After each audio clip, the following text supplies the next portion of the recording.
They told you it could not happen. They told you $75 was the ceiling, the final line, the place where every rally comes to die. They told you the banks would defend it, no matter the cost. And for years, that story felt true.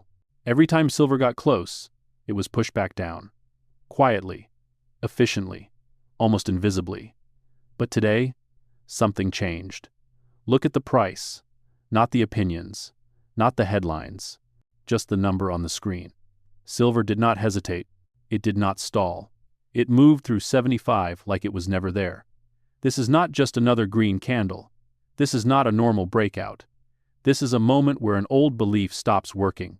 Because when a level that has held for years suddenly fails, it tells you something uncomfortable.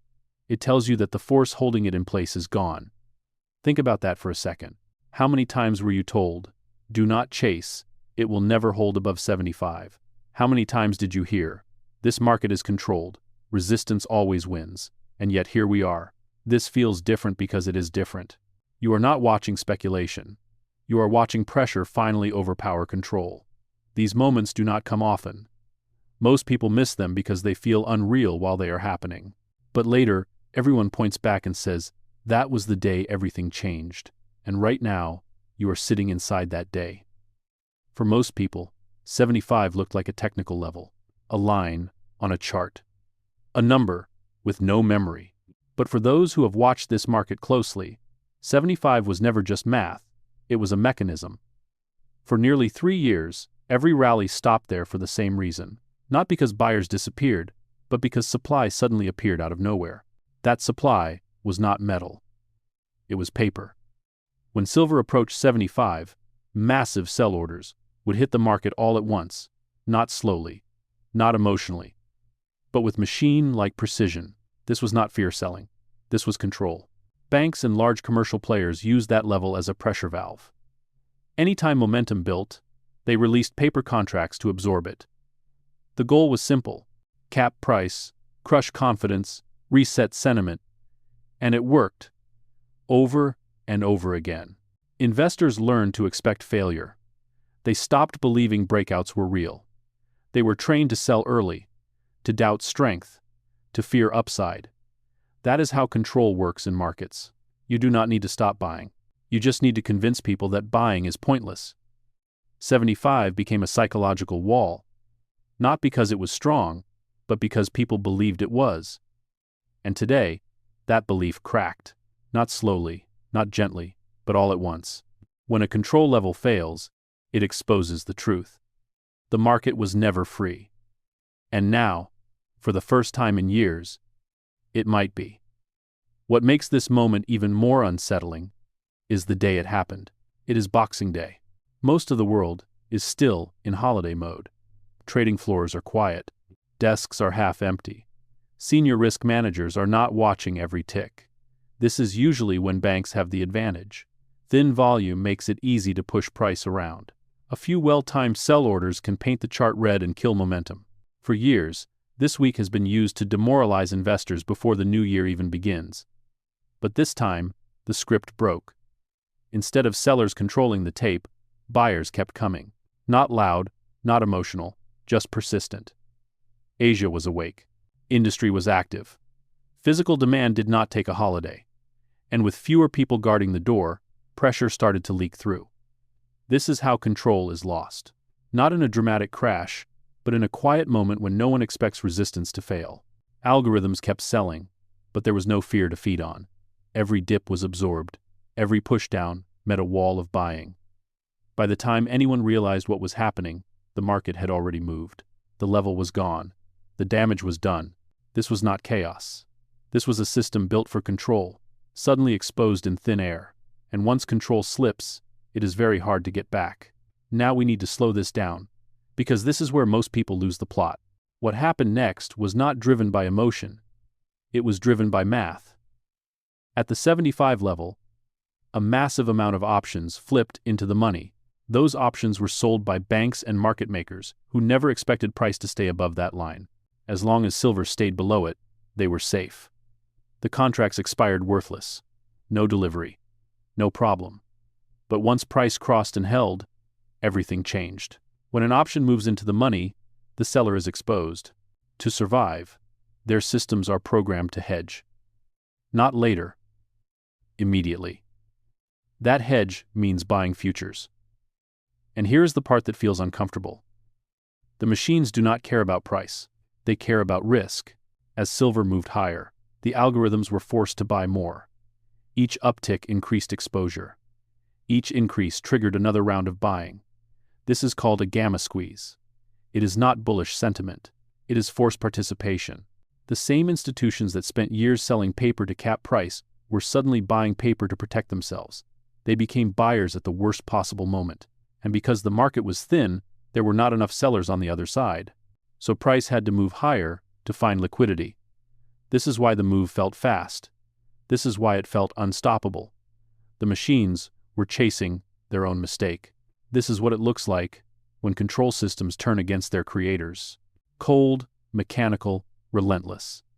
And once a gamma squeeze starts, belief no longer matters. Only positioning does. Now put yourself on the other side of the trade. Imagine you are short silver at 72. It made sense at the time. It always had before. Every rally failed. Every breakout was sold. Then the market closes. You check the price one last time. 75.60. Your position is red. Deep red. And there is nothing you can do about it. For the next 2 days, the market is closed. No exits. No adjustments. No protection. You sit with that number in your head. You wonder what Asia will do when it opens. You wonder if price will gap higher before you even get a chance to react. This is not analysis anymore. This is stress. Short selling looks clean on a spreadsheet. In real life, it is psychological pressure. Every headline becomes a threat. Every rumor feels dangerous. Every quiet hour feels louder than the last. And when the market finally reopens, survival becomes the only goal. Not profit, not strategy. Just getting out. This is how floors are formed. Not by confidence, but by fear. Every dip becomes an escape route. Every pullback attracts desperate buying. This is the invisible force now under the market. To really understand this move, you have to look beyond New York. For weeks, Shanghai has been telling a different story. While Western markets argued about resistance and pullbacks, silver in China was already trading higher. That gap mattered.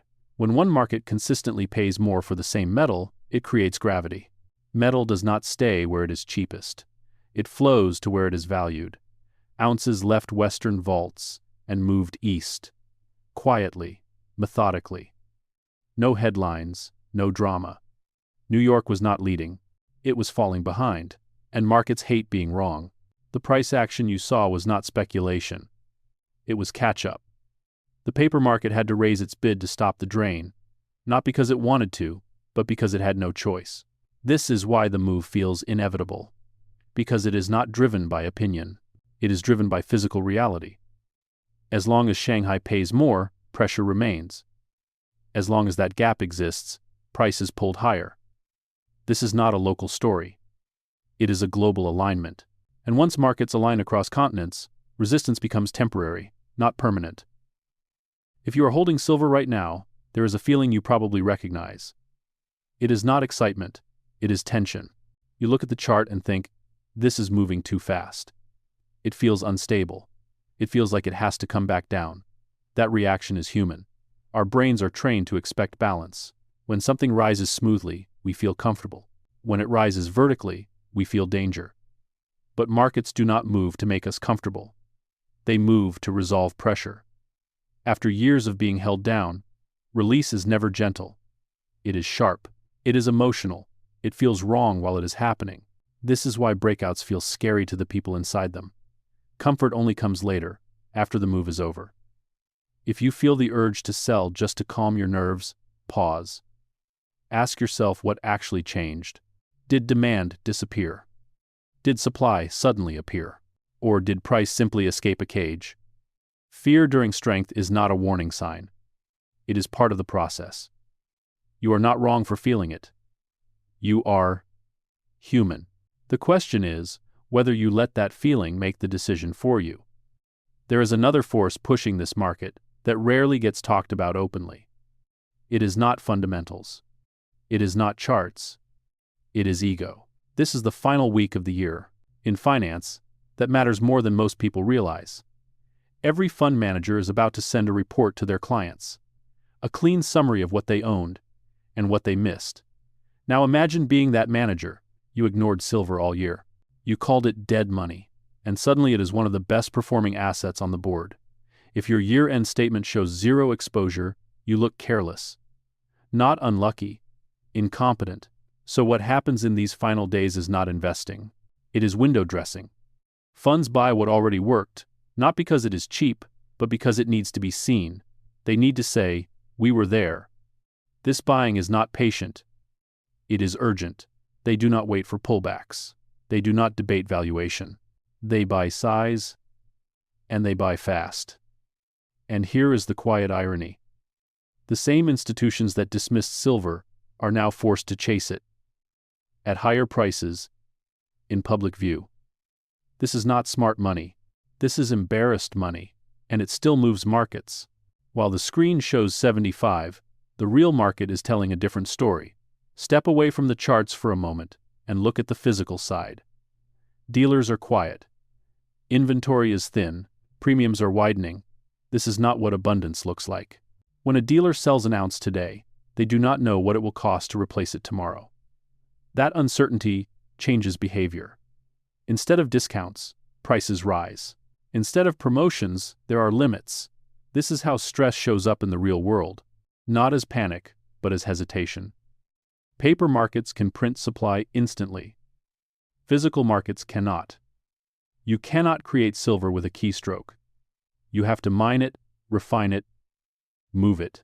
When demand pushes faster than that process allows, something breaks. Right now, paper prices are lagging reality. They say 75. The street says much higher. This gap is not sustainable. Either physical demand slows, or paper prices move up to catch it. History tells us which one usually happens. This is the quiet climax. No fireworks, no headlines. Just a tightening grip, ounce by ounce. As this move continues, one number will start to dominate the conversation: $80. Many will look at it as a target, a place to take profit, a line where the story ends. But that thinking belongs to the old market. In this market, 80 is not a ceiling. It is a signal. It tells the world that something structural has changed, that a level once defended has been left behind, that control no longer looks absolute. When prices reach levels that once felt impossible, it forces a mental reset. People stop asking if the move is real. They start asking how far it can go.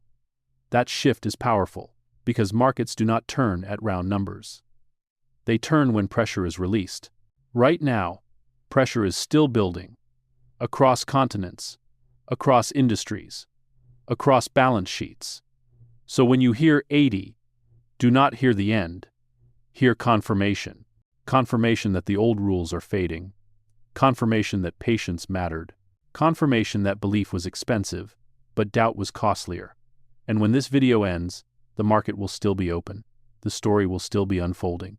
And sometimes, the most important moment is not when you act, but when you choose to stay still and let history move past you.